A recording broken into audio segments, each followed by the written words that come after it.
اگر وہ کتاب ہوئی، ویسے نانگے حدیث کتابیں نہیں ہوں گی. اور جن کی کتابیں ہیں نا ان کتابوں میں وہ الفول چیزیں لکھی ہوئی ہیں کہ اس کے بعد تو حسن زن قائم ہی نہیں رہتا. پھر کہتے ہیں نہیں یہ کتابیں تھیں ان کی لیکن اب وہ تبدیل ہو گئی.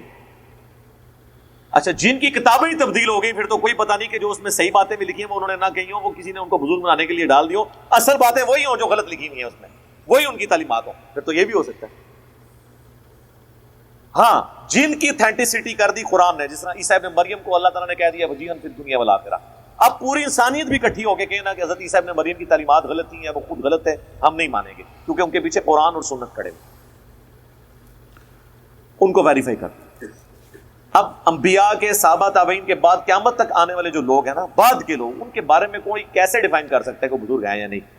لیکن ان تمام چیزوں کے باوجود کسی بھی بزرگ جو مر چکا ہے اسے گالی گلوچ آپ نہ دیں، رہ گی غلطی وہ آپ ڈنکے کی چوٹ پہ ہائی لائٹ کریں.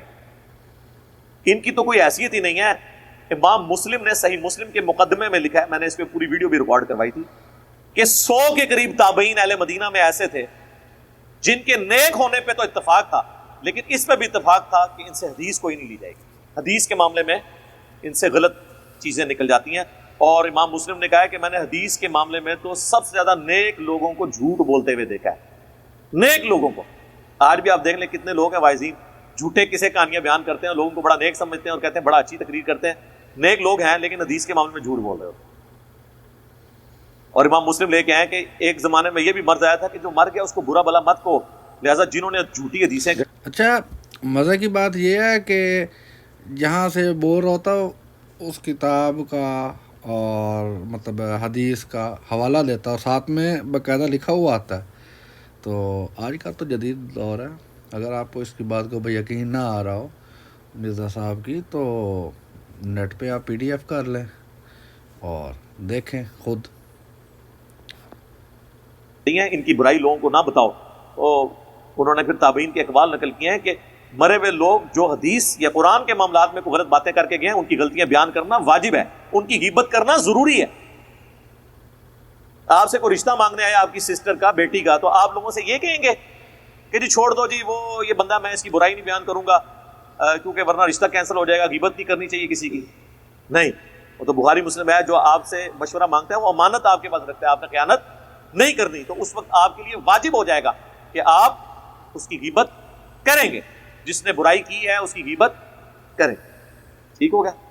تو وہ باقی گالی گلوچ کی اجازت.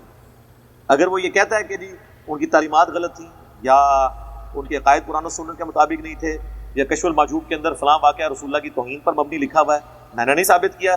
صاحب اور سکر کا واقعہ،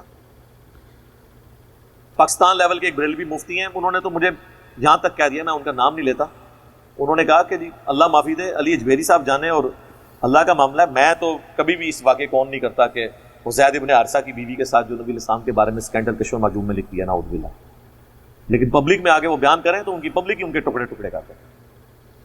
اور اگر یہ کہہ دیں کہ یہ کشف المحجوب میں بعد میں کسی نے داخل کر دیا تو پھر میں ڈانگ لے کے کھلوتے ہیں کہ اچھا بعد داخل کیتا، یہ سب کچھ بعد ہی داخل ہوا ہے، نہ بابا ہے نہ کتاب ہے.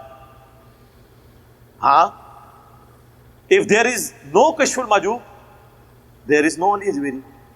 if there is no Al Muhannad Al Mufannad there is no دیوبندیت. if there is no Assam الارمین there is no بریلویت. کیونکہ انہی کتابوں پہ کھڑے.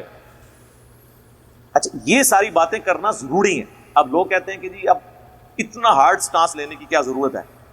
سر یہ ہارڈ سٹانس لیا تائیں دنیا تبدیلی آئی ہے. قرآن دی اس تے 1400 سال تو موجود سی، ٹگے دے ٹگے ہی مر گئے ساڈے ماں پیو بھی، انہوں نے ماں پیو بھی، انہوں نے ماں پیو بھی. یہ میں نے ایک محاورتاً بات کر رہا ہوں، ہمارے باپ داد تو اس طرح ہی مر گئے. کتابیں تو موجود تھیں، میں نے کوئی آگے ایسی آیت تو نہیں. چلیں جی، کیسی لگی ہے آپ کو پھر یہ ویڈیو باتیں مرزا صاحب کی؟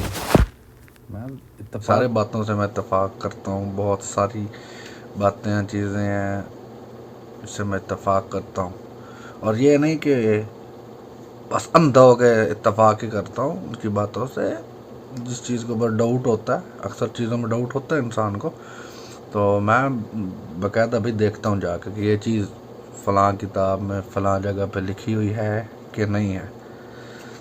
تو باقی اللہ پاک جی ہم سب کو ہدایت دے. اللہ حافظ.